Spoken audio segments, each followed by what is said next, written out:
দুর্গাপূজা উপলক্ষে ভারতে ১,২০০ টন ইলিশ মাছ রপ্তানির অনুমোদন দিয়েছে সরকার।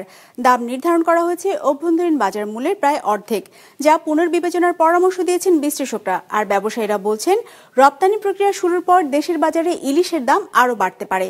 রঞ্জিবুল মিজানের রিপোর্ট। ওয়ালটন এখন দেশের সীমানা পেরিয়ে পৌঁছে গিয়েছে ৫০টিরও বেশি দেশে। ওয়ালটন, ঘরে ঘরে বিশ্বজুড়ে। চলছে ইলিশের ভরা মৌসুম, তবে বাজারে গেলে বোঝার উপায় নেই। মাছের পরিমাণ কম, তাই বিক্রিও হচ্ছে চড়া দামে। রাজধানীর বিভিন্ন বাজার ঘুরে দেখা যায় ১ কেজি ওজনের ইলিশ বিক্রি হচ্ছে ২,০০০ থেকে ২,২০০ টাকায়, আর ৬ থেকে ৭০০ গ্রাম ওজনের ইলিশ বিক্রি হচ্ছে ১,৩০০ থেকে ১,৪০০ টাকা দরে।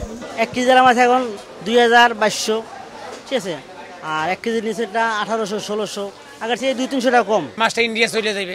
১,২০০ টন তো মাছ তো কম না, ওই তো মনে করেন থাকবে বেলগা মাছ, এরা সাপ্লাই গেলে তো ভালো ভালো মাছ নিয়ে যাবে।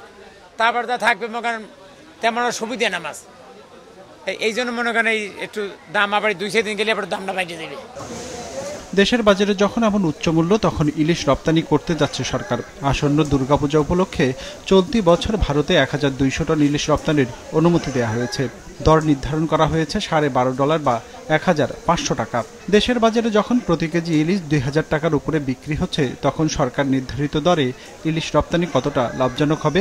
আমরা আবেদন করব পেতে পেতে আরও ৫ দিন। এই ৫ দিনের ভিতরে মাছের আমদানি আরও বৃদ্ধি পাবে, তখন মাছ পাওয়া সহজ হবে এবং আমাদের আধা কিলো থেকে ১ কিলো বা ১ কিলো ২০০ গ্রাম মাছগুলো আমরা ওখানে পাঠিয়ে থাকি। এই ক্ষেত্রে $12.৫ আমরা লাভবান হব। তথ্য বলছে, প্রতি বছর পূজা উপলক্ষে ৫,০০০ টন ইলিশের চাহিদা থাকে ভারতে। তবে সরকার যে পরিমাণ রপ্তানির অনুমতি দেয়, রপ্তানি হয় তার চেয়েও কম। হিসাব বলছে, ২০২৩ সালে ৭৯টি প্রতিষ্ঠানকে ৩,৯৫০ টন ইলিশ রপ্তানির অনুমতি দেওয়া হয়েছিল, যার বিপরীতে রপ্তানি হয়েছে ৮০২ টন। গেল বছর ২,৪২০ টনের বিপরীতে রপ্তানি হয়েছে ৫৩৩ টন।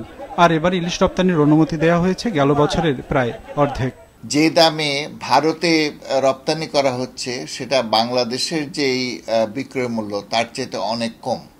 কাজেই এক্ষেত্রে যদি আর বেশি পরিমাণে ইলিশ রপ্তানি করা হয়, তাহলে অভ্যন্তরীণ বাজারের বিরূপ প্রভাব পড়বে এবং আমাদের কনজিউমারদের কাছে এর দাম অনেক বেড়ে যাবে। সেক্ষেত্রে যে রপ্তানি মূল্য, সেটাও পুনর্বিবেচনা করা উচিত এবং তার চেয়ে বেশি হওয়া উচিত।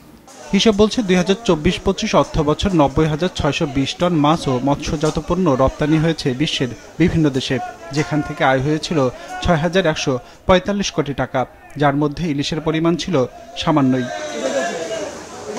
রঞ্জিবুল মিজান, বিজনেস রিপোর্ট, মাছরাঙা টেলিভিশন।